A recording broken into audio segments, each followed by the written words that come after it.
Bienvenidos amigos de Periscope.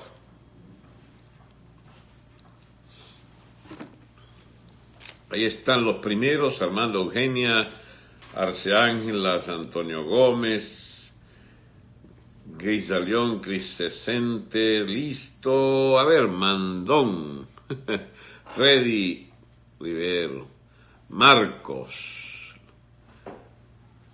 Marilyn, Repúblico Marisol Seco. Buenas noches, Crisenten, Dios mío, qué nombre. Hola desde Medellín, desde Barcelona, saludos profesor. Repúblico Griselda, ¿cómo está Griselda? Por acá tenemos a Josu Roja, desde Ayohua. Ángelo está viendo el video y Diego Mesa también. Angelo Franceschi está por allí. Saludos desde los Tec, dice Álvarez. Bien, amigos. Vamos entonces a empezar en las 4 en punto por YouTube. Díganme por favor si todas las redes están en orden. El YouTube, el Periscope y se supone que el Facebook está bien. Bueno.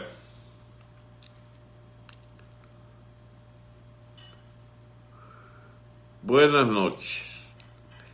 El viernes es el día en que la gente tiene menos ánimo, porque anda planeando una parranda, una diversión, o los problemas que lo han agobiado toda la semana ya lo tienen extenuado al final de las jornadas de lunes a viernes, para entonces más bien descansar. Hasta de la política se descansa.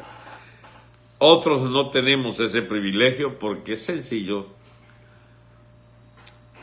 Mucha gente quiere seguir oyéndonos también, sobre todo cuando hay una situación como la actual, donde es evidente que Venezuela ha pasado a primer plano de la política mundial, por las tropelías del gobierno, por su belicosidad con respecto a otros gobiernos del continente y por los pronunciamientos del señor Trump y el Senado de Estados Unidos, que empiezan a pensar seriamente que esto debe tener un final más o menos rápido.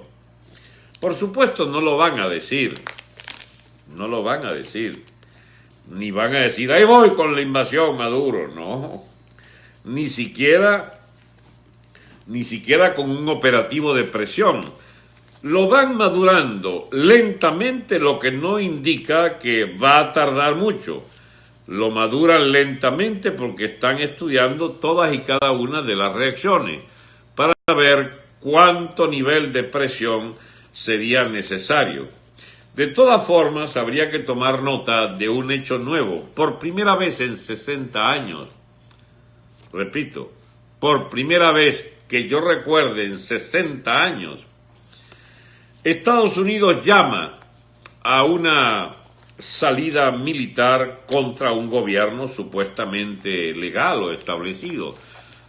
De que está establecido no hay ninguna duda, Maduro, pero de que sea legal es hijo de una estafa continuada. Y por supuesto legítimo dejó de ser desde el primer minuto, puesto que es hijo de un fraude electoral. Y además de una sucesión de fraudes del progenitor eterno del señor Maduro, el ilustre Chávez. Ilustre por no decirle la retahíla de disparates que provoca oír su nombre. Bueno, entonces es un hecho que el gobierno norteamericano ha puesto sobre la mesa una inédita manera de asomar las soluciones de Venezuela. Le ha pedido a las Fuerzas Armadas que saque a Maduro de ahí. ¿Lo va a hacer? Sería la salida más barata, más cómoda para todos. Sería además la de mayor capacidad de control sobre la perspectiva inmediata. No por azar la está proponiendo Estados Unidos, porque si hay un esfuerzo de las Fuerzas Armadas de Venezuela, como lo he venido diciendo hace tiempo, para jalar por el pescuezo a Maduro y ponerlo a un lado, y controlar el país, esa es la salida más fácil, la más expedita, la más eficiente, la más eficaz. Hay otra que es la que pareciera estar madurando, que es entonces una fractura militar producto de una presión militar extranjera sobre nuestras fronteras. Es decir, Estados Unidos y Colombia tomarán una iniciativa que sea inadmisible para una parte de la cúpula militar nauseabunda del régimen chavista, que se aprestaría ahí que a resistir, según ellos, pero la mayoría de las Fuerzas Armadas puede decirle, mira, chico, vamos a esta mamadera de gallo de una vez, ¿por qué no se van al cipote? Y lo sacan de ahí, a esa cúpula militar. Entonces, sería un gobierno que tendría un fuerte apoyo internacional, inicial, incluso una cobertura militar contra cualquier intento de potencias secundarias de echar vaina en suelo venezolano, una fuerte asesoría y efectivos, de ser necesarios, que me imagino lo serán, para detectar y anular todas las campañas terroristas que harían los chavistas desplazados del poder. Y por supuesto es un arreglo de las Fuerzas Armadas y del digamos, patio de América Latina y particularmente de los vecinos, para entonces planificar qué otro tipo de Estado puede hacerse en Venezuela. No puede ser un Estado militarista, no puede ser un Estado que preconice una guerra permanente con sus vecinos. Tendría que ser una especie de, miren ustedes las primeras conclusiones que había que sacar, un gobierno capaz de desmilitarizar Venezuela. No estoy diciendo que no existan Fuerzas Armadas, pero podíamos entrar en una etapa en la que sea solo necesario una fuerza policial militar, pero esencialmente policial. Es decir, donde, porque se lo habrían ganado, habría que desmantelar el grueso de esas Fuerzas Armadas hoy comprometidas con el delito de sostener el gobierno. Costa Rica es otro caso, Malinchepa, porque Costa Rica es un paisito, no es ninguna ofensa, es un país muy pequeño, con una población escasa que se puede manejar con algunos miles de policías. Venezuela es un extenso territorio de 1 millón de kilómetros cuadrados casi, más lo que nos han quitado, 30 millones de habitantes y una situación de pavorosa crisis social, con 100, 200 mil ampones armados y sedientos de sangre que hay que anular, que hay que sacar de circulación. Y eso implicaría entonces una medida policial de altísima envergadura, de gran envergadura, y eso no puede resolverse con una pequeña fuerza militar policial. Tendría que ser una gran operación. Pero ya vendría el primero de los grandes cambios. Dejaríamos esa desfiladera de vagos, dejaríamos esa inutilidad absoluta de las Fuerzas Armadas y el cuerpo que se constituya con lo sano que pueda quedar de las actuales Fuerzas Armadas. Entonces vamos a los fines de esas Fuerzas Armadas, que es limpiar el territorio de toda clase de alimañas subversivas y de antisociales que pululan detrás de las filas del llamado chavismo revolucionario y de sus aliados guerrilleros, etc. Por supuesto que esa es una tarea policial de gran envergadura. Implicaría que nos ayude abiertamente, tendría que ayudarnos el DAS colombiano, tendría que ayudarnos el ejército colombiano, el FBI, la CIA, etc. Porque habría que rehacer prácticamente la columna vertebral del aparato represivo del régimen. Aquí no hay que engañarse, mis amigos. Esto de que Venezuela podía administrarse como si fuese un pequeño país pacífico Eso se acabó. Venezuela es un país lleno de subversivos, de agentes extranjeros del terrorismo iraní, de todas las variedades de guerrillas musulmanas, chiitas y sunitas.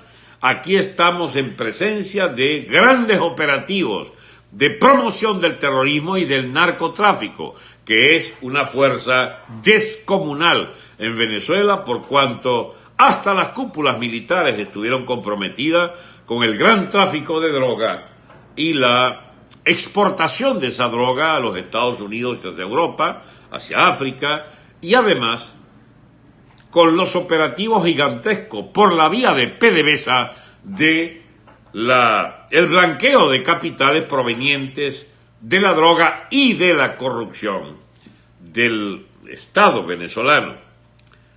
¿Cómo se explican que haya 500 mil millones de dólares ilícitamente sustraídos del tesoro público para ser distribuido entre la macolla de chavistas, ampones y sus aliados de la boliburguesía y los bolichicos? ¿Cómo se explican que haya podido sustraerse toda esa inmensa riqueza dejando el país exangüe sin que haya existido enormes mafias? Porque además en Venezuela cohabitan las más grandes mafias del mundo: china, japonesa, bielorrusa, rusa, es decir, todo el mundo del delito mundial allí.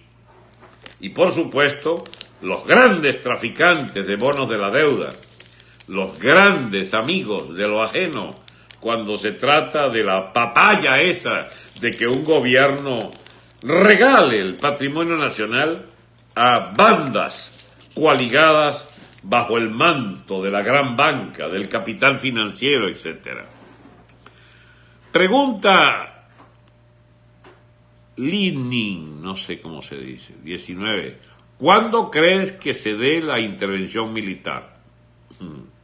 Cuando lo diga Trump. Si yo hubiera sabido, significaría que estaba ya el debate muy avanzado a nivel mundial. No lo sé, no me lo han dicho. Hay unos dateados por ahí. Yo estoy dateado. Bueno, yo no estoy dateado. Yo me oriento a punta de olfato político a partir de análisis,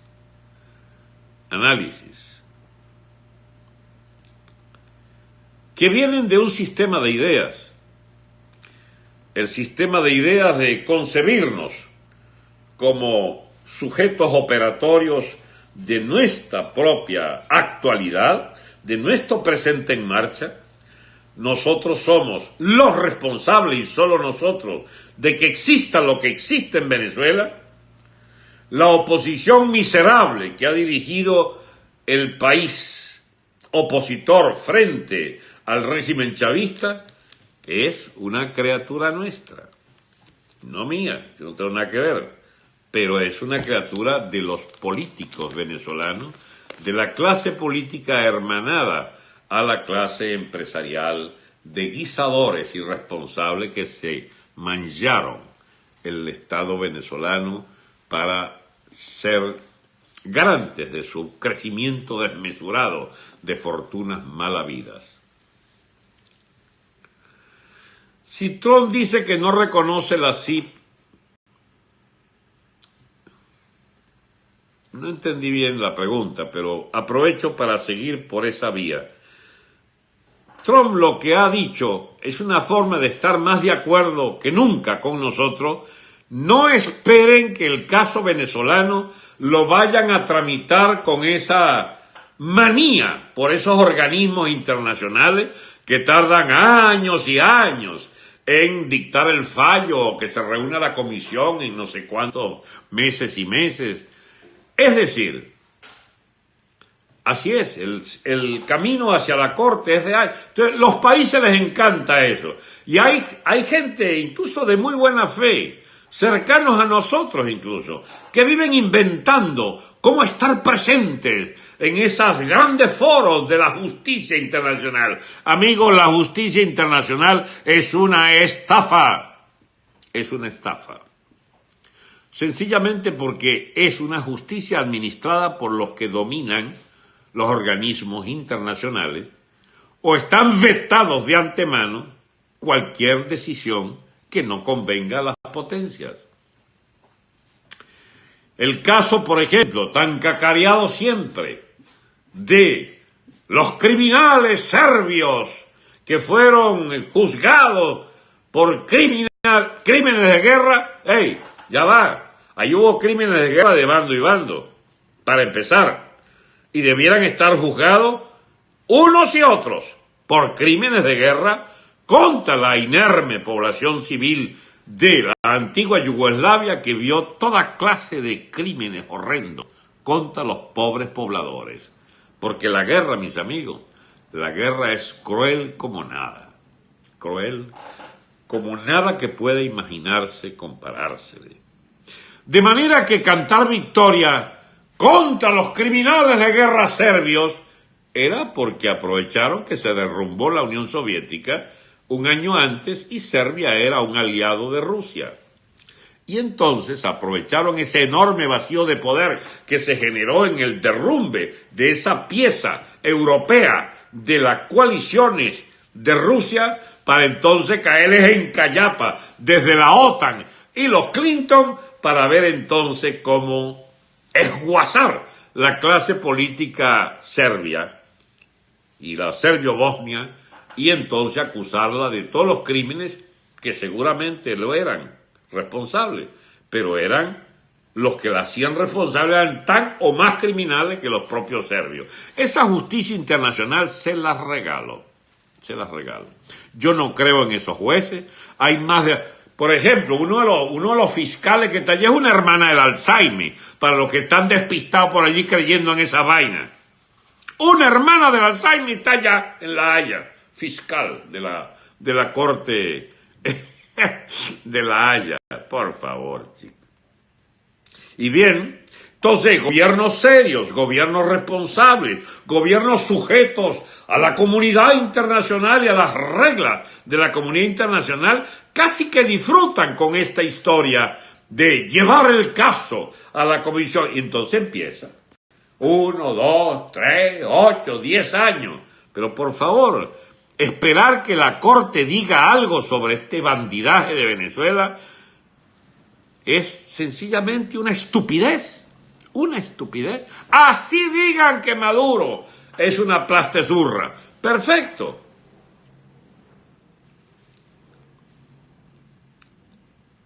Seguramente fuera condenable y lo pueden condenar, pero venirlo a buscar y llevárselo, no sé, eso es obra de un ejército y de un país que resuelva venirlo a buscar y llevárselo.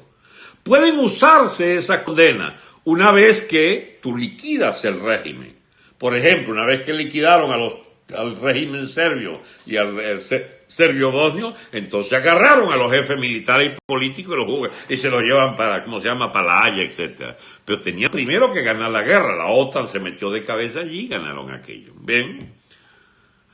Ojo que yo no estoy defendiendo a ningún criminal de guerra, ni estoy defendiendo que ojalá no vengan a llevarse a Maduro. Pues claro que vengan. Yo me podía dar el gusto de ser yo el que lo entregue, pero quiero decirle algo, yo prefiero un gran tribunal que acuse a Maduro de gran traición a la patria y de tales desmanes que Venezuela le condene a muerte, por ejemplo. Es que no hay condena a muerte. Bueno, habrá que ponerla. Habrá que ponerla. Pero en Venezuela algún día tiene que acabarse eso, de que alguien se agarra el poder, reparte los reales de todo entre sus amigos y además comete toda clase de desafueros y crímenes contra la población. Nadie tiene que venir a llevarse a nadie, a juzgar a nadie. Nosotros podemos juzgarlos y condenarlos.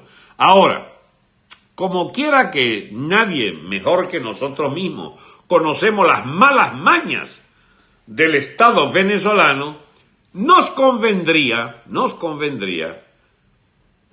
algunas extradiciones y algunas prisiones garantizadas, incluso en la misma Haya, pero ya con la condena garantizada de que los bicharracos se les manda, pero ya condenados, si es que existe esa figura. Pero hay una que yo creo que sí existe, que es, por ejemplo, el Estado de Israel debe tener pena de muerte, y el Estado de Israel debe tener gente que haya hecho actos de guerra contra el Estado de Israel, y como hay pruebas suficientes que el Al-Zaimi es un criminal de guerra, puesto que financia y organiza actos de guerra contra el Estado de Israel, bueno, le podemos mandar al Al-Zaimi para que sea juzgado en Israel por crímenes de guerra contra el Estado judío. Asimismo, muchos de estos bicharracos de las Fuerzas Armadas, de la alta cúpula chavista, empezando por el propio Diosdado y el propio Maduro y la Cilia, deberían ser enviados a los Estados Unidos para que se les juzgue y condena por tráfico de decenas, cuidados y centenares de toneladas de cocaína. Ahora, a mí me gustaría que estas habladeras sobre las condenas que hay que ejecutar no se hagan sin el añadido previo de que hay que dejarlos limpios, sacarle toda la plata posible de todas partes. Por eso me gusta una ley que estaba discutiendo anteayer el Senado norteamericano, una ley de recuperación para el Estado venezolano, para la nación venezolana, una vez que saquen al bicharraco Maduro y su régimen de oprobio, que es el de repatriación de grandes fortunas que hay que confiscarle a los pillos que trajeron para acá y para Europa grandes sumas de dinero. Hay que quebrarlos y dejarlos limpios. Esa es una pena tan grande como la pena de muerte para ellos. Hay que dejarlos limpios. ¿Cuántos dólares son esos? Tenemos 400 mil millones. Siempre se habla de que el FMI tendría que ayudarnos con un préstamo puente de 60, 80 mil millones para poder poner una moneda a valer su precio de mercado, respaldando por un clima de tranquilidad y de creación de riqueza y de empleo y de libertades irrestrictas en todos los frentes. Eso parece un camino obligado, pero hay una manera de evitarlo, es que una ley como esa, que se estaría aprobando en los Estados Unidos las próximas semanas, permita que una vez que caiga Maduro, puedan los Estados Unidos echarle el guante a por lo menos 500 o 1000 fortunas de conocidos y hasta ahora no conocidos, de estafadores del Estado venezolano y de su riqueza. Ahí caen muchos con disimulo, que han venido gozándose el chavismo. Son los bolichicos, los boliburgueses, los emparentados con la familia presidencial, los emparentados con la familia de PDVSA, los emparentados con riquezas de todo tipo mal habidas por tracalerías contra el tesoro venezolano, tráfico de influencias, apellidotes, así es.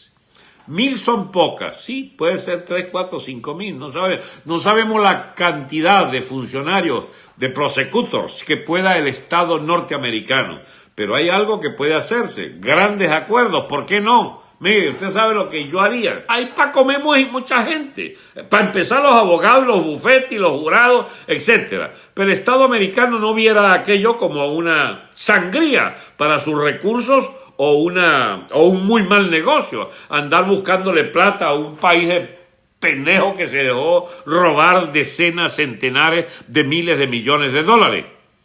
Entonces podemos hacer un acuerdo donde resarciéndole todos los gastos y pagándose ellos esos gastos ocasionados por estos bicharracos ladrones, podamos, sin embargo, recuperar todavía 200, 300, 1000 millones de dólares. Porque todos los capitales, escuchen esto, dejan una huella en el sistema bancario americano. una huella electrónica. Eso se sabe, al final se sabe.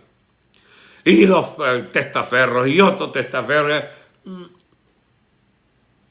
La amenaza de, una vez que te echan el guante, decirte, ¿acepta usted ser culpable?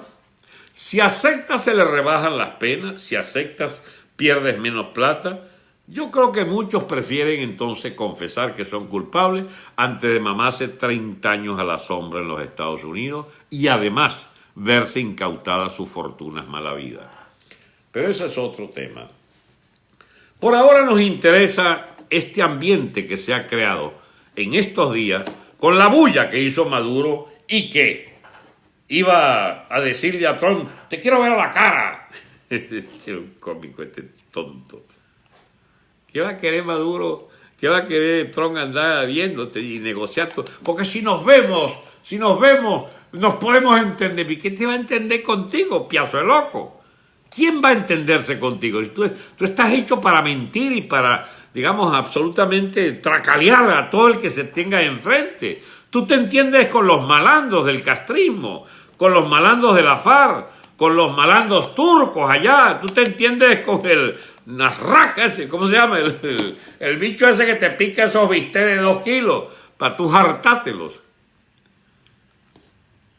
Creo que hay un problema con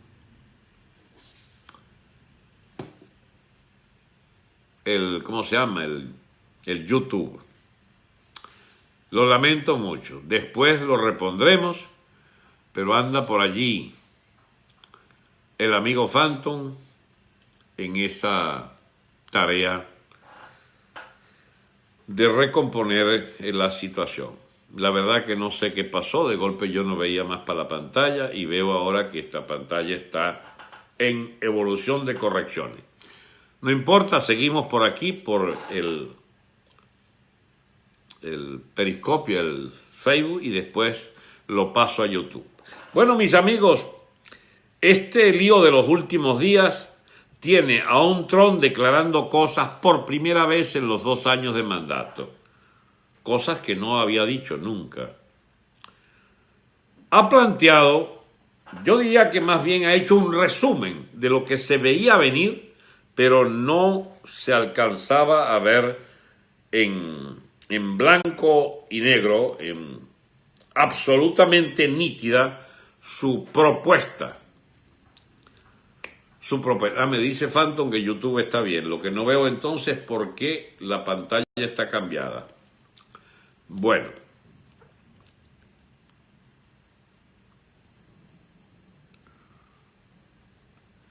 Trump ha dicho que Estados Unidos ya no será más una potencia de vocación mundialista. ¿Qué quiere decir esto? Que Estados Unidos no tiene por qué ocuparse, como intentó en los últimos 50, 60 años, de estar pendiente de los asuntos de todo el mundo y andar corrigiendo los asuntos de todo el mundo. El señor Trump prefiere ocuparse de los asuntos americanos y ha dado a entrever que vuelve a revaluarse para Estados Unidos aquella óptica de el llamado destino manifiesto de la doctrina Monroe, de América para los que son de este continente, América para los americanos, maliciosamente divulgada como toda América nos las cogemos los norteamericanos. Eso no fue pensado así. Había un intento, y de eso hubo muestra fehaciente, de que Estados Unidos podía ser absolutamente solidario con países de América que fuesen agredidos o a los que se intentaba agredir desde potencias europeas. Nosotros mismos, señoras y señores, en el famoso lío de la deuda que querían cobrar compulsivamente Italia, Francia, Holanda y hasta España, que intentaron hacer un bloqueo, Inglaterra por supuesto, un bloqueo de los puertos venezolanos, queriéndose agarrar las aduanas. Estados Unidos movió su flota aquí en el Caribe, cercano a Venezuela, y le dijo, se van de aquí.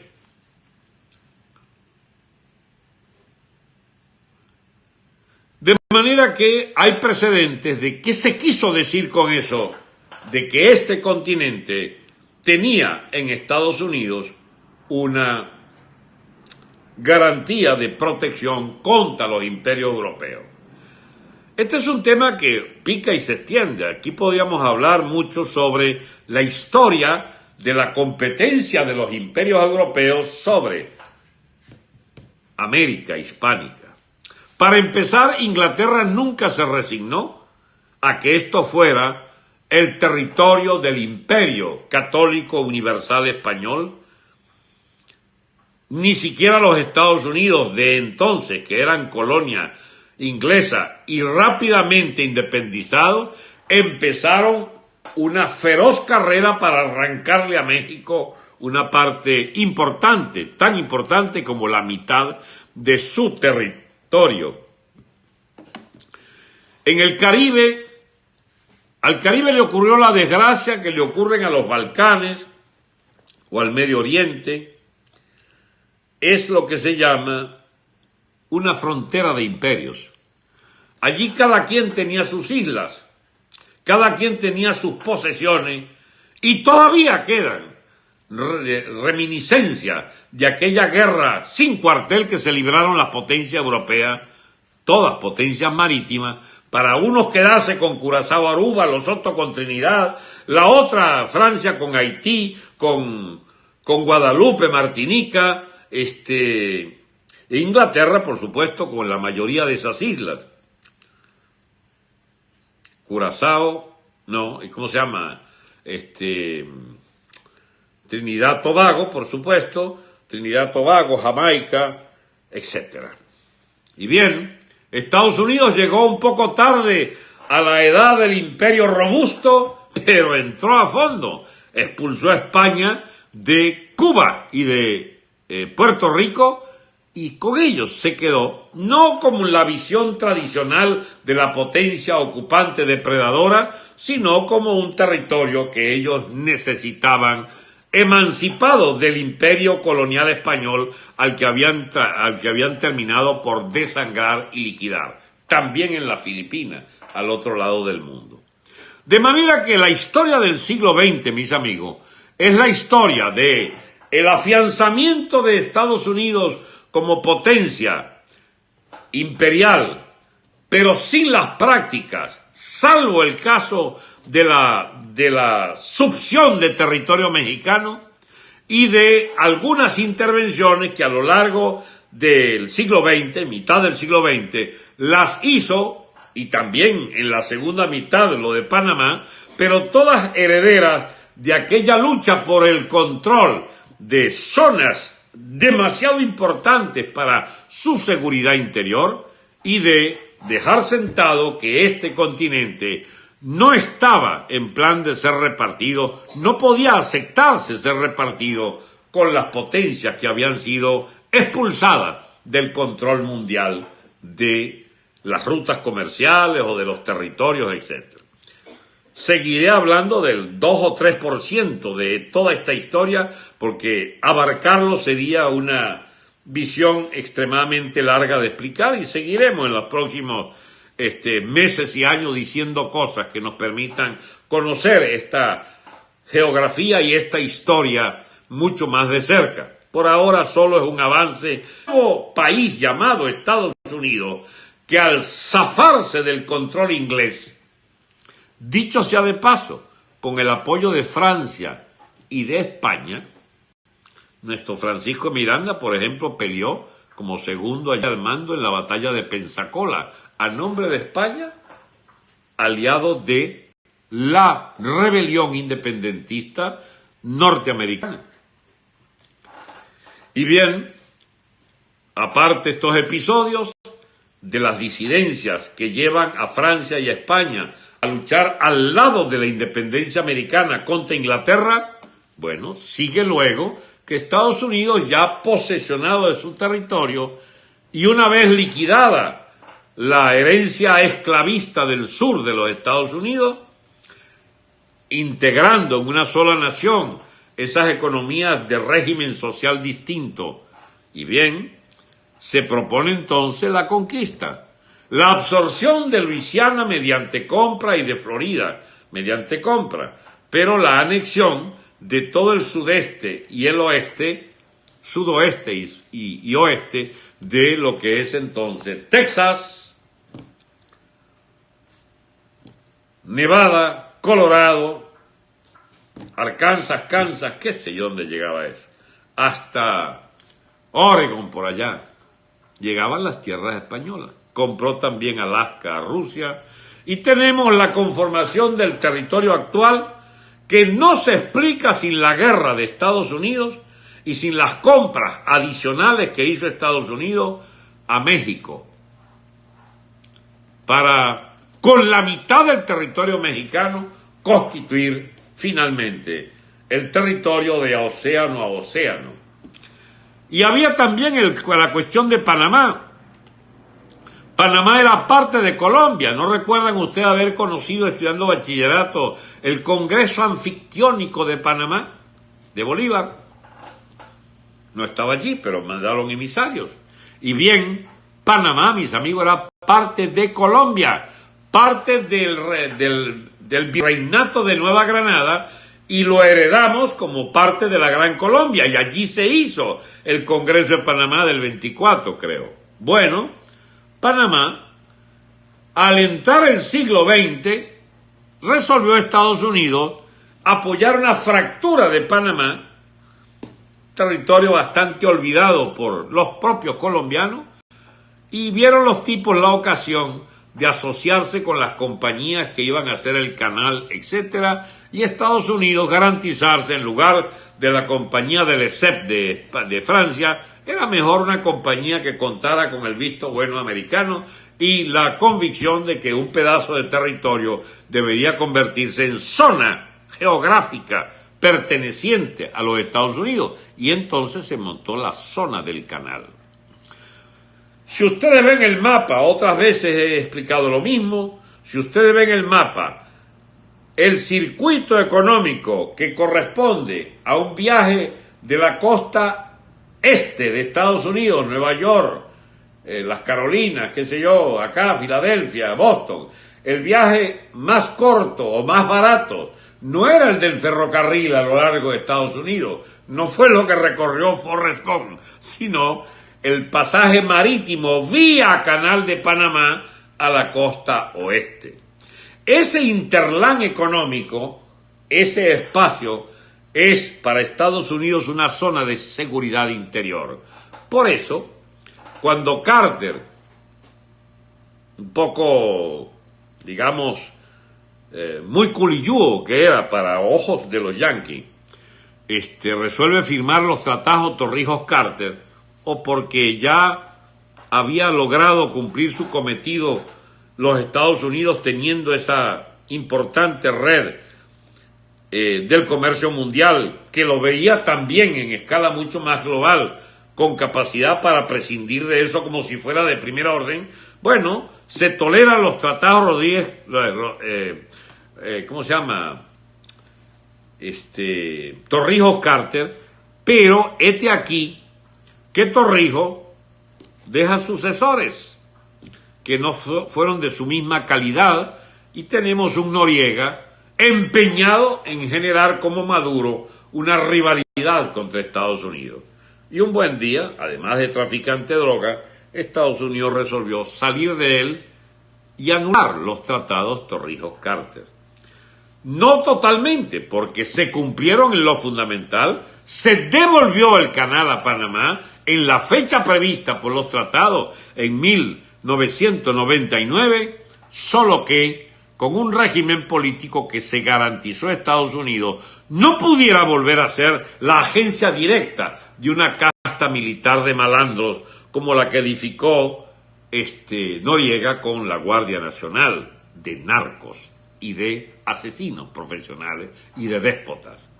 Bueno, el canal de Panamá pasó a ser entonces con la activa participación de Estados Unidos también en invasiones puntuales a algunos países de América Central y de Caribe, un escenario lógico de la presencia norteamericana en esa área del norte del Mar Caribe. La presencia rusa en Cuba terminó casi en una guerra termonuclear cuando Estados Unidos, en octubre de 1992, administrando el país Joseph Kennedy, obligó a Khrushchev a llevarse sus cohetes atómicos porque los habían instalado a 8 minutos de vuelo de Nueva York y Washington. Y entonces, mis amigos, esa ruptura con lo de la guerra termonuclear obligó a replantear el asunto. Estados Unidos aceptó entonces que se calaba el régimen cubano a condición de que no siguiera la rochela de pretender los rusos instalar armamento estratégico.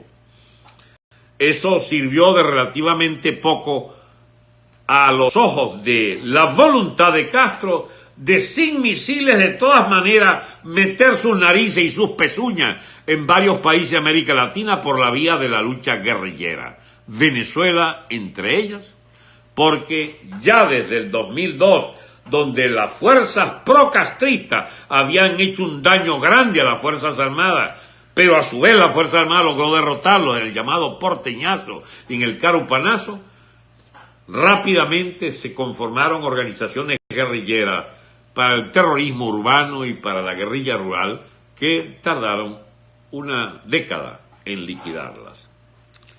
Y habiéndose quedado sin su carta guerrillera, el señor Castro intentó y lo logró la carta de un mozalbete con cucaracha molida en la cabeza, el tal Chávez, que entonces había hecho de Fidel Castro su ídolo universal. Hasta que le pusieron la mano al país por la vía de esta casta de sinvergüenza.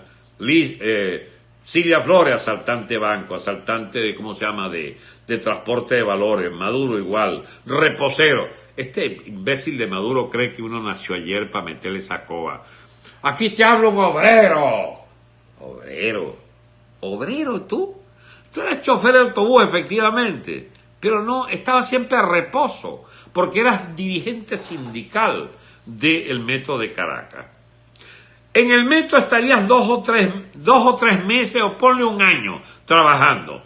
El resto de los 5 o 6 años que tuviste allí era de reposero sindicalero, pagado por la empresa para que garantizara cierta quietud, porque eran aristócratas los obreros del metro. Se les pagaba muy bien y eran los que inauguraban un servicio de primera, de manera que no es así que sufriste mucho al ser parte de la clase obrera del Metro de Caracas. Pero es que lo importante no lo dijo. Que tienes 30 años vagueando en la política, chico. 30 años. De los cuales 20 tienes de funcionario. Como diputado, presidente de Cámara de Diputados, canciller y ahora presidente. ¿Quién te dijo a ti que eso es así, que uno nace obrero y muere obrero? Los obreros no comen el bodoque ese de bicho del, del bistec ese que te sirvió el turco, chico. No viajan en aviones privados. No viajan despilfarrando. No tienen narcosobrinos riquísimos, narcotraficantes y presos en Nueva York. Un obrero venezolano no es lo que tú eres la negación absoluta y total de cualquier obrero de Venezuela. Eres un ampón. Pero vas a las Naciones Unidas y más de un bolsa allí creerá, bueno, de los 4 o 6 que te escucharon, porque esa vaina quedó vacía completamente. Y entonces fuiste a meter embuste ahí, el obrero contra el magnate Trump. Claro que Trump es magnate, por supuesto que representa a esa clase multimillonaria norteamericana, dueña del poder político. Ok, pues ese es el problema de ellos. El nuestro es que tú no puedas estafar a los venezolanos y al mundo entero hablando en nuestro nombre como el obrero Maduro. Tú eres un sinvergüenza en lo que eres. Reposero y burócrata político, izquierdista y últimamente presidente nada más y nada menos. ¿Qué tiene eso que ver con un obrero? Si tú hubieras tenido un gramo de dignidad, hubieras renunciado a llamarte presidente obrero porque no lo eres. Eres un burócrata ladrón de 7 suelas, casado con una ampona que tiene tanto más real que tú y representando un partido de parásitos. Eso es lo que eres, no ningún obrero. Digo para aclarar ese pequeño detalle. Pero al tema que íbamos. Entonces los Estados Unidos se permitió nada más y nada menos que la invasión al canal de Panamá y sacar a Noriega cuando éste se convirtió en una amenaza. También invadió Reagan una isla llamada de Grenada, porque allí estaban construyendo en un peladero, que era esa pobre islita pequeñita, y que la única entrada que tenía era nuez moscada, la almendra esa, bueno, de golpe empiezan a ser, chicos, el más grande aeropuerto de todo el Caribe. Los cubanos haciendo ese aeropuerto. ¿Qué querían hacer con ese aeropuerto? Bueno, nada más y nada menos que el gran puerto de reabastecimiento para enviar las tropas a África, de la operación cubano-rusa, de usar ese aeropuerto como parte del dispositivo de transporte de sus masas de soldados que enviaban al África. Y bien, ¿qué puede decirse lo de Nicaragua? Obligaron las tropas estas de los contras, financiados por Reagan, y ayudados los sandinistas por Carlos Andrés Pérez y por los Castro, a hacerles entender que no podían seguir con eso de la revolución centroamericana porque ocasionarían una guerra general. Y entonces se autolimitaron por la presión de la contra y se llevó a Panamá, a Nicaragua, a esa extraña suerte de ser un país capitalista, un país dominado por una casta burocrática de malandros, que son los sandinistas. Después de haberse robado todo el país, han sido beneficiarios hasta de ayudas del sistema comercial norteamericano, y entonces están allí como testigos de la inviabilidad del socialismo, pero la viabilidad de una costra burocrática militar que se permite liquidar 200 muchachos en cuestión de 3 meses con balazos, igual que lo hizo Maduro, para montar su, digamos, reino de terror de esa burocracia de manganzones y ladrones. El amigo dice que por la frontera de Táchira no ha visto tropas. Bueno, siga vigilando. Lo que ocurre entonces es que esos pasivos y activos de Norteamérica en la zona del Caribe dejaron de ser el centro de sus preocupaciones, digo, centro fundamental de sus preocupaciones, desde el año 47 se mundializó la propuesta de hegemonía mundial de Estados Unidos. Estados Unidos tenía que estar pendiente del sudeste asiático, y allá se metió en el berenjenal de Vietnam, en la defensa y reconstrucción de Japón, en la defensa y reconstrucción de Surcorea, que le costó una guerra contra Corea del Norte. Anduvo, por supuesto, en toda el África, más o menos en segundo orden, porque allí las potencias europeas tenían mucho que decir, y los rusos también, y sobre todo tuvo mucho que ver con un gasto impresionante de defensa de Europa en la rivalidad contra la Unión Soviética, que se concentró, fue sobre todo en los planteles de armamentismo de alto calibre tecnológico. Entonces, por supuesto que hay una historia del 47 hasta el año 89-90 en el que el eje de Estados Unidos fue la Guerra Fría con la Unión Soviética. Y cuando esa Guerra Fría da formas, digamos, de retroceso en el escenario, aparece el tema de los conflictos con los islamistas, con las guerras santas, y entonces Estados Unidos se vio comprometido en esas complicadas situaciones del Medio Oriente que lo llevaron a la guerra de Irak, intervenciones en el Líbano, en Libia, etcétera, etcétera. Con toda clase de matices. Estados Unidos es el defensor fundamental de Israel y es el defensor fundamental de Arabia Saudita, el más rico de los países árabes. Es el ocupante y por fin sale de la guerra de Irak, pero deja en Irak un gobierno con una especie de candado allí para no salir de los intereses americanos, pero tiene entonces una rivalidad sustancial y por eso su alianza con Arabia Saudita, que disputa la influencia en la zona con Irán, que es entonces el país que se hizo enemigo de los Estados Unidos y que los capituladores de los Clinton y los Obama trataron de hacerle carantoña mediante un sistema allí de compensaciones a el deseo de Irán pues de tener sus armas atómicas. Y esa vaina Trump la anuló y volvió a la belicosidad contra el Estado terrorista de de Irán. ¡Qué casualidad! Encontramos a Chávez y a Maduro de abogado de Nasrallah, el jefe aquel del Hezbollah, lo encontramos llenando de dólares al Hamas y al Hezbollah, organizaciones terroristas islamistas, lo encontramos aliado de Siria, teniendo en el gobierno venezolano hasta un vicepresidente, el señor el Alzheimer, y es por supuesto gran amigo de Siria y de todo el operativo de infiltración de la diplomacia terrorista de Siria y de Irán en toda América. Eso, por supuesto, es la obra del chavismo y de Maduro. Ellos cuando roncan, entonces tratan de cubrirse y aparecen pajuatos como el padrino diciendo, ahí vienen los chinos y los soviéticos o los rusos y vienen unas tropas de no sé quién y tal para guardar la frontera. Mira, Cobero, hay embuste, ya te estás metiendo embuste. Tú estás muy viejo para estar metiendo tanto embuste. No se va a jugar nadie en la defensa de ustedes, ni menos a tener un roce importante militar con los Estados Unidos. De manera que ustedes están más solos que la una.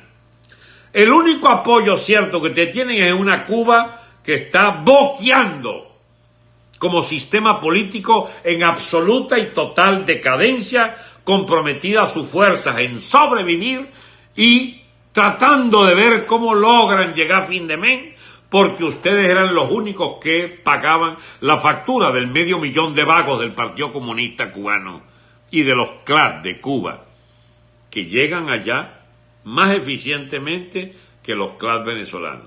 Porque no hay que negarle a la burocracia infecta cubana que luego de 60 años algunas cosas hacen, yo no voy a decir que bien, pero hacen. Por ejemplo, no hay delincuencia masiva en Cuba, o no había hasta hace poco que empezó.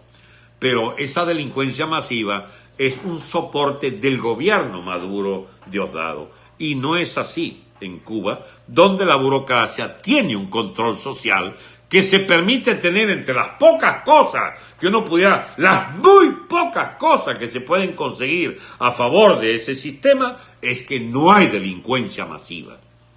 Y hay un sistema de sobrevivencia económica, una especie de CLAT chiquito para toda la familia, donde están todos flacos, pero están allí, sin apariencias de hambruna o realidades de hambruna, como las que tenemos bajo la administración chavista cubana de Venezuela. Amigos, ¿por qué este escenario hay que hablarlo de conjunto? Porque conjunta va a ser la solución de América sobre el régimen castrista venezolano. Yo no veo para nada posible que el gobierno Maduro sobreviva un tiempo más. Esto se acabó, chicos. El caos económico, el caos monetario, la hiperinflación, el cese de la producción, el cese del comercio, ¿qué más es lo que tiene que pasar? Que las fuerzas militares son capaces de empezar a matar miles de personas por día para sostenerse en el poder. Yo no lo descarto. son capaces de hacer eso, son capaces. Pero, ¿habrá ánimo en las Fuerzas Armadas para matar 20, 30, 50 venezolanos por día para mantenerse en el poder? Porque cualquier día de esto estalla otra vez las movilizaciones de todo tipo que harán plantear en primer, plano, esa oposición social radical a este gobierno de hambreadores. Yo no quería marcharme sin recordar a este gran filósofo venezolano, a este sabio, a este premio Nobel llamado Arreaza, el ministro, el primer bragueta de Venezuela, la bragueta más afortunada de Venezuela por la fortuna que hereda y sobre todo por su capacidad infinita de posar de sabiondo cuando es un tipo de una ignorancia pero a toda prueba demostrable. Bien, el señor ha dicho que Estados Unidos tenga cuidado porque de intervenir en Venezuela van a vérsela con una guerra como la de Vietnam. Ahí donde uno logra contener la risa, ¿entiendes? Porque uno sabe que está enfrente es la afirmación de un pobre diablo que no tiene la más peregrina idea de lo que fue la guerra de Vietnam, lo que significó esa guerra y el porqué de esa guerra. Bien, mis amigos, esa guerra fue la llamada Guerra Fría. Y era Rusia y China, por Vietnam interpuesto, en lo que se llama una guerra proxy. Es decir, utilizan un intermediario para caerse a tortazos con una potencia que consideran adversaria, enemiga en este caso, como era Rusia y China, de la potencia norteamericana. Habían razones poderosas para que Vietnam no solo se lanzara a esa guerra de resistencia y de independencia nacional, sino que habían más bien oscuras razones para que Estados Unidos pretendiera mantenerse allí contra viento y marea. Pero déjenme explicarle a este infeliz que posa de sabiondo de que Vietnam es una nación con casi 3.000 años de existencia, que estuvo un milenio bajo dominación china hasta el siglo I, que luego durante 700, 800 años fue manejado por dos grandes dinastías, reinos vietnamitas, y que en el siglo XVIII fue ocupada por Francia, país que rivalizaba con otras potencias imperiales en cogerse rapazmente a alguna parte del mundo. Llega la Segunda Guerra, señor Arreaza, y Vietnam no le toca estar en el bando perdedor francés, porque Francia había hecho un acuerdo con los nazis para que la mitad de Francia permaneciera bajo el llamado régimen de Vichy, colaboracionista de los nazis. Y las colonias, entre ellas la Indochina francesa, era administrada por el gobierno Vichy, lo que le permitió a Japón succionar riquezas, minerales, aprovisionamiento para sus tropas imperiales del Japón, que ya entra en guerra, pero no así hacerlo parte de una guerra, porque Japón era aliado de Alemania y de Vichy, y entonces Vietnam era una posesión de Vichy, del régimen de Vichy francés, y que estaba, subordinado a los planes imperiales de Japón. Pero surgió una corriente nacionalista, la del señor Ho Chi Minh, que entonces el Viet Minh se hace efectivamente de una gran popularidad en la irredenta Vietnam, sobre todo en las zonas del norte, y logran, tras 7 años de larga guerra intestina, echar a los franceses, que ya mientras tanto había vuelto de Gaulle al poder, había venido De Gaulle al poder, se había terminado el régimen colaboracionista, los japoneses tenían un par de bombas nucleares encima y ya no contaban para nada, es decir, la expulsión de Japón, la pérdida del campo de los colonialistas en esa parte del mundo, permitía pensar en una economía y en una nación vietnamita. Los franceses quisieron tener otro plan y fueron arruinados esos planes por un poderoso movimiento independentista del Viet Minh. Le acuñan una gran derrota a los franceses en lo que es hoy Laos, al ladito de Vietnam, en lo que se llamó la batalla de Dien Bien Phu. Una derrota total para Francia, y salen los franceses de allí y empieza entonces la división, la partición de Vietnam, porque ya entonces habían unas familias importantes de jerarcas de la economía vietnamita que querían conservar el sur como capitalista, igual que pasó con Corea, y que entonces piden auxilio a Estados Unidos. Y se conforma un poderoso ejército, incluso las sectas budistas eran muy importantes, y entonces se conforman los dos Vietnam. Eso, por supuesto, no lo acepta Vietnam del Norte, no lo acepta el Viet Cong, es decir, el Viet Minh comunista, y entonces empieza una larga guerra de resistencia, donde Estados Unidos es obligado a abandonar aquello. ¿Tú me puedes explicar, aprendiz de Covero Arreaza, qué tiene que ver Vietnam con Venezuela? ¿Dónde está esa presencia de una bota colonial sobre nuestro país? ¿Tú no sabes que nosotros no tenemos nada que ver con los líos del sudeste asiático? Nunca tuvimos que ver, jamás. Ahora, que tú agarres y en ese ambiente de esa izquierda inculta venezolana que pelea por morboso complejo contra los norteamericanos en cualquier oportunidad y pretenda sacar de allí que hay una causa de independencia que debes encabezar al lado de tu mujer, hija de Chávez, contra la bota militar. ¿Cuál bota? Si que aquí no ha venido Vietnam, no ha venido ningún norteamericano. Ah, pero tú dices que vendrá y que entonces habrá una guerra como la de Vietnam. ¿Sí? Caramba. Entonces tú nos garantizas de una vez que ahí puede haber 1 millón de muertos en Venezuela.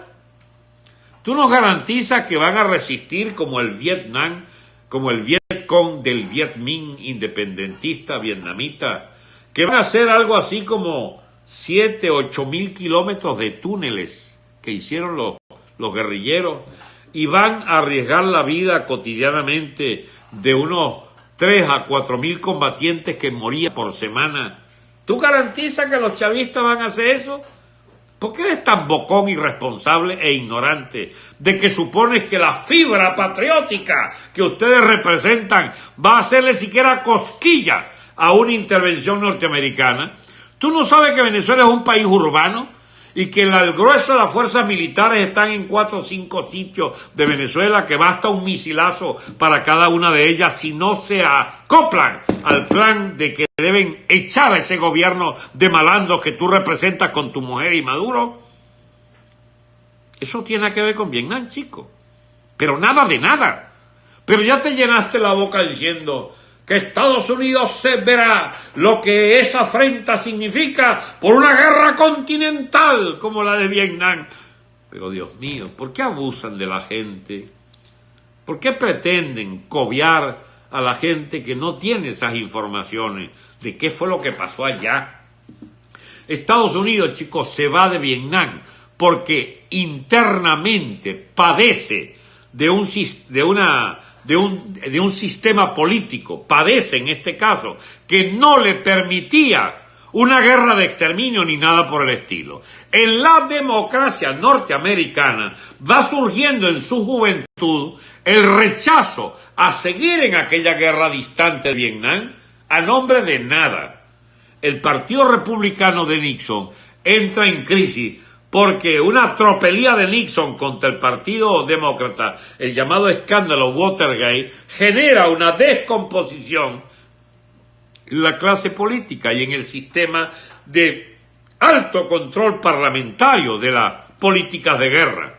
Y en esos años 70, donde Estados Unidos empieza a recibir 64,000, llegaron a recibir americanos en bolsas plásticas, habiéndose derrumbado el ejército de Vietnam del Sur por corruptelas de todo tipo y habiendo mantenido la ofensiva de Vietnam del Norte por las vías del llamado las rutas Ho Chi Minh, que eran 1,000 caminos en la selva que los bombardeaban con más bombas que la que tiró en la guerra y no podían doblegarlo, en ese impasse absoluto de la fortaleza de aquella resistencia heroica del Viet Minh, del Viet Cong, la corrupción y el derrumbe de la clase hegemónica del sur y, sobre todo, la crisis política y la negativa de la juventud norteamericana a pagar más muertos y mutilados en esa guerra, en esa circunstancia Estados Unidos acepta las negociaciones de París y se produce el acuerdo según el cual Estados Unidos cesa los bombardeos y cesa su intervención y se produce efectivamente la derrota política, militar, porque no también, de Estados Unidos en el sudeste asiático. ¿Tú me puedes decir qué puede parecerse esto, salvo la rochela que hay en tu cabeza de hacer homologables conflictos que no tienen nada que ver uno con otro, ni en época, ni en composición, ni en geografía, ni en ideas, ni en nada?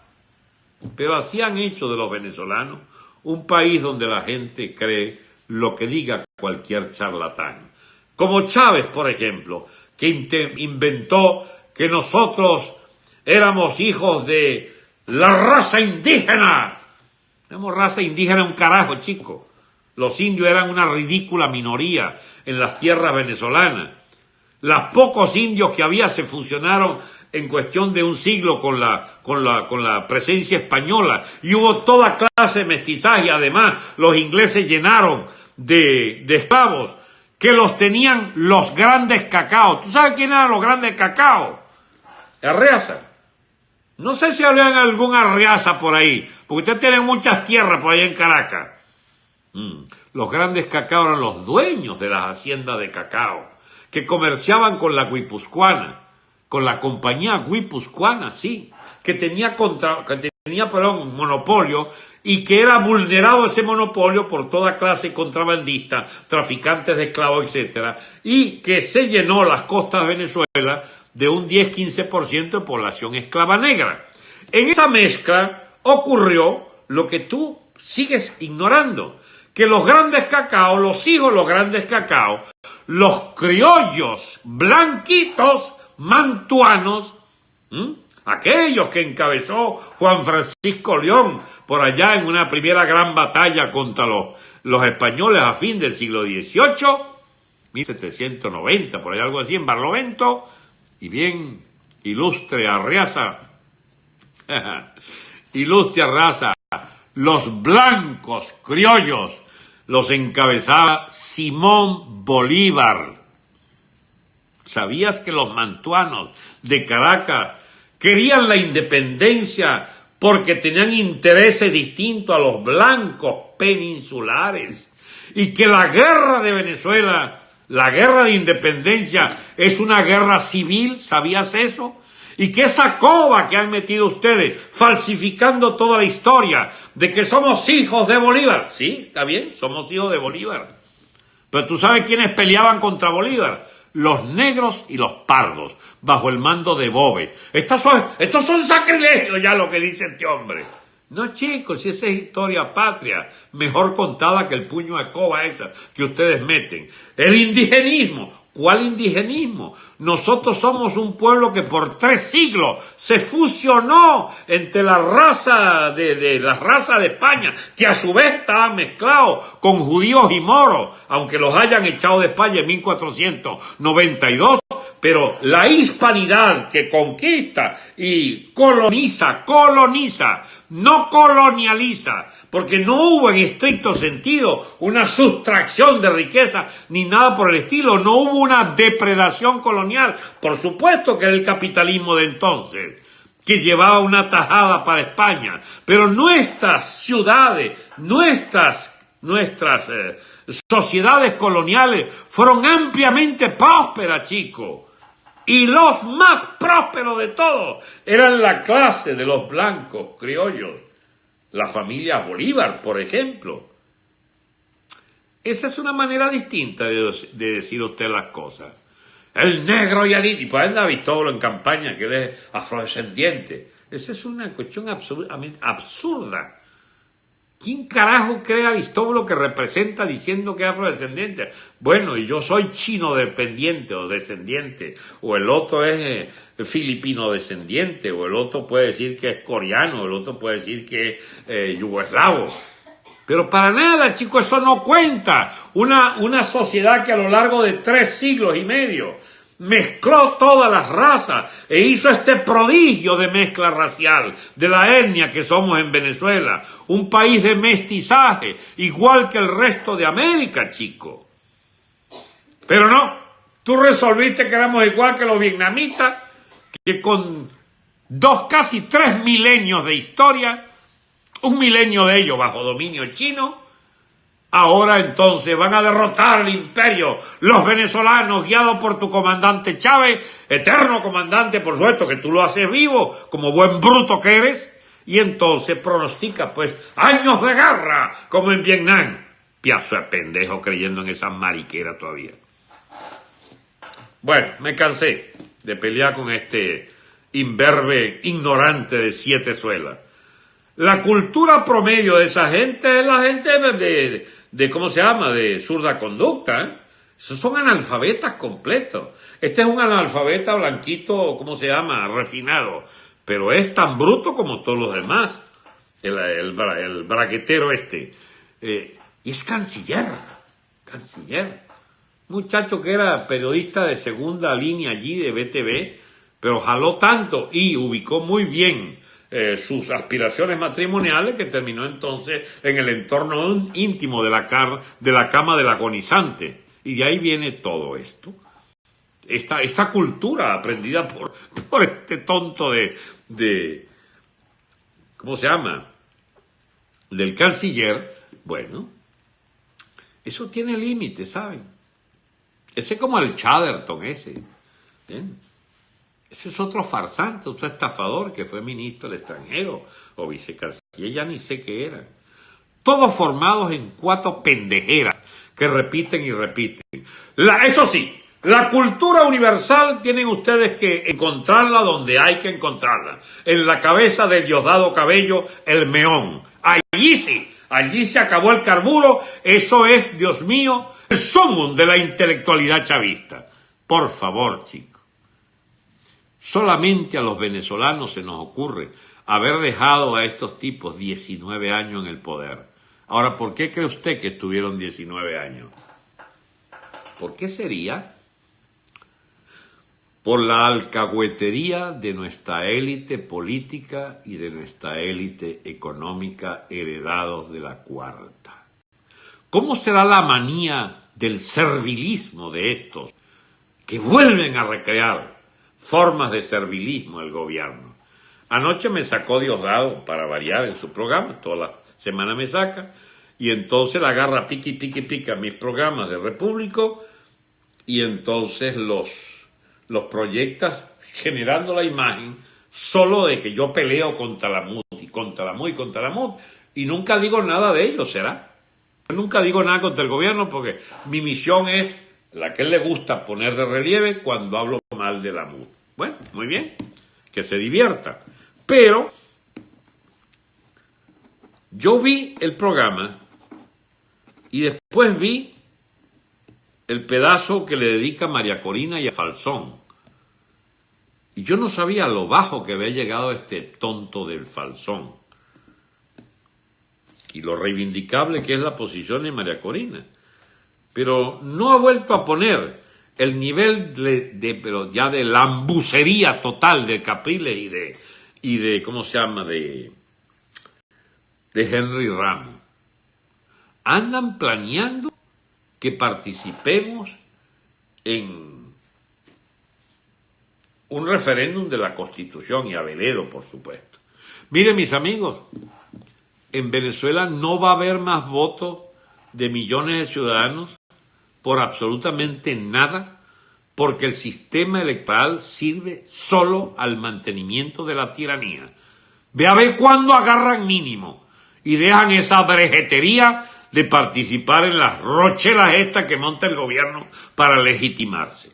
No hay más participación, la línea abstencionaria ya la ganamos para instalarla como una variable permanente de la política en Venezuela. No más complicidad electoral. Pero estos que hicieron fortunas bajo Chávez, los bolichicos en especial, financistas de Voluntad Popular, de Primero Justicia, del Falsón, estos de la propia, no voy a decir Acción Democrática, de lo que queda de Acción Democrática bajo el control de Henry Ramos y su burocracia, esa partidocracia, esos representantes marchitos, bueno, votarán ellos solos.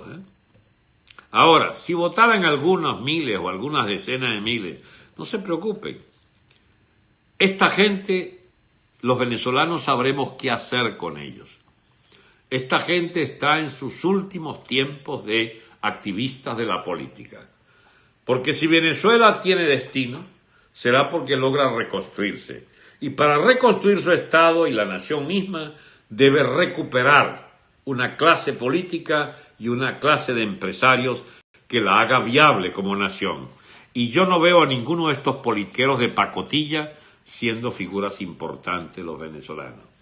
Algunos pueden, en medio del rebulicio, colearse y meterse con mampara, pero habrá el tiempo de desmontar esos mitos, habrá tiempo de demostrar con toda clase de imágenes y de frases que ellos han pronunciado de que eran la mavita de la oposición, de que eran sencillamente agentes directos del gobierno. Si ha de venir una intervención norteamericana, de una vez, lo he dicho y lo he puesto en Twitter, la derrota de las Fuerzas Armadas llamadas bolivarianas es el mal menor.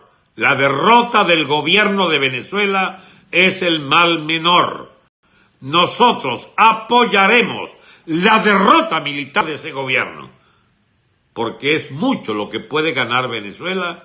Puede venir una etapa de excelencia en la reconstrucción de la fuerza, de las fibras económicas del país y la necesaria, digamos, institucionalidad política que le sea concomitante, que le sea necesaria, basadas en democracia de ciudadanos. Amigos, ha sido un placer haber estado en esta semana complicada con ustedes. Ojalá la próxima sea la semana de grandes definiciones. Se nos dice día tras día que es muy inminente los procesos de desenlace. Uno, como ya ha vivido lo suficiente como para desconfiar de todo, puede todavía creer que falta un trecho. Ahora, la otra pregunta es, ¿y de cuánto es ese trecho? No sé. Yo no estoy aquí de pronosticador de oficio, ni tampoco para dar como entusiasmo. Mi tarea es la del frío análisis de situaciones reales.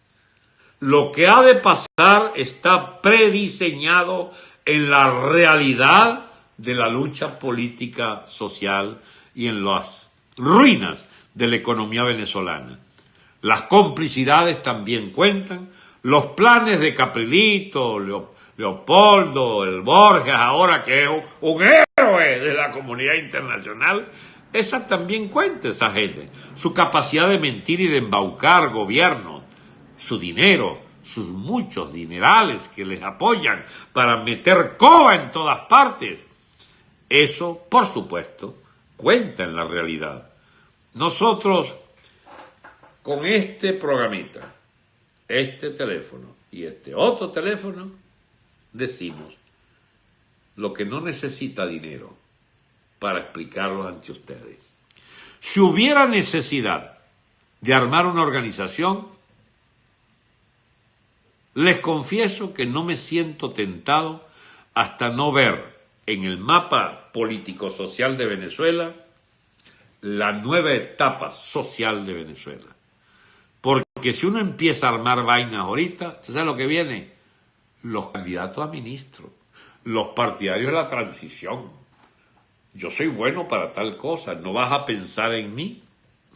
Y yo hasta ahora, caramba, pero es con pinza que escojo la gente que puede ser parte de nuestro equipo fundador de esta cruzada por hacer de Venezuela un país de gente decente, de empresarios competitivos, un país de capitalismo forzosamente vinculado a los grandes capitales norteamericanos y del mundo entero, pero sobre todo aborreciendo el chulaje castrista y el chulaje de esa casta de ampones que pasó 20 años en el poder por complicidad de la vieja clase política de la cuarta, que los dejó pasar, los mantuvo y ahora son sus cómplices para mantenerlos todavía agónicos en el poder.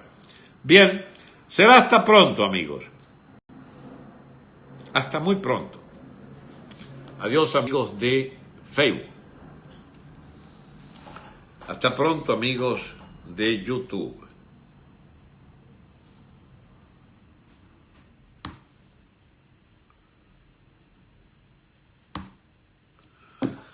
Y quedo con los amigos de Periscope.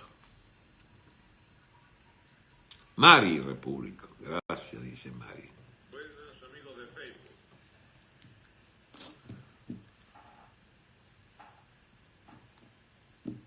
1 hora 20 minutos. Mari dice que nos quieren, que me quieren. Está bueno. Los consentidos. Es que es muy ágil el diálogo y entonces aspiro por aquí a darme cuenta si más o menos hubo una sintonía. Mari Lloveiro está allí, Lloveiro. Poco tiempo, dice, no, mejor. No es poco, es bastante. La ñapa periscopera. No hablaste del discurso. ¿Cuál discurso? Es una retahíla de estupideces que Dios es de piazo de bruto ahí en Nueva York, que nos hace quedar tan mal, Dios mío. Cada día nos ven como un pobre país, chico. Porque solo un pobre país puede tener esa cagada de presidente. Entonces me da rabia hablar de eso, porque nuestro prestigio está por el suelo, ¿sabes? Por el suelo. Damos pena, así es. Vergüenza ajena. Bien, amigos, será hasta muy pronto. Buen fin de semana, Raúl. Mi amigo Raúl Story, que está en primera fila siempre, con Marlene.